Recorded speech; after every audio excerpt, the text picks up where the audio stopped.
खरोष्ठी लिपि एक प्राचीन लेखन प्रणाली है जो लगभग चौथी शताब्दी ईसा पूर्व से तीसरी शताब्दी ईस्वी तक उत्तर पश्चिमी भारत और गांधार क्षेत्र में प्रचलित थी। यह लिपि दाएं से बाएं लिखी जाती थी, जो इसे अधिकांश भारतीय लिपियों से अलग करती है।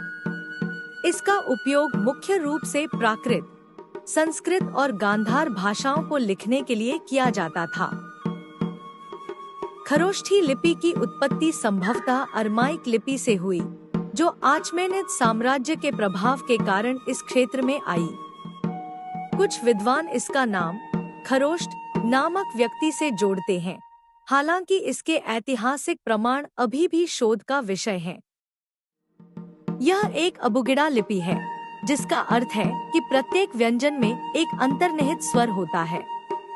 अन्य स्वरों को दर्शाने के लिए विशेष चिन्हों या मात्राओं का उपयोग किया जाता था। इसकी संरचना इसे ब्राह्मी लिपि से भिन्न बनाती है।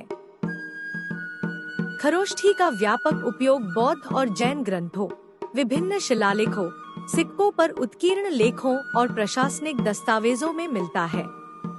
सम्राट अशोक के कुछ प्रसिद्ध शिलालेख भी खरोष्ठी लिपि में पाए गए हैं, विशेष रूप से उत्तर पश्चिमी क्षेत्रों में। लगभग तीसरी शताब्दी ईस्वी के बाद खरोष्ठी लिपि का प्रयोग धीरे धीरे कम होने लगा। इसे ब्राह्मी लिपि और उससे विकसित हुई अन्य भारतीय लिपियों ने प्रतिस्थापित कर दिया। इसके विलुप्त होने के कई कारण माने जाते हैं, जिनमें राजनीतिक और सांस्कृतिक परिवर्तन शामिल हैं। खरोष्ठी में लिखे गए महत्वपूर्ण उदाहरणों में गांधार क्षेत्र के बौद्ध स्तूपों पर मिले शिलालेख शामिल हैं।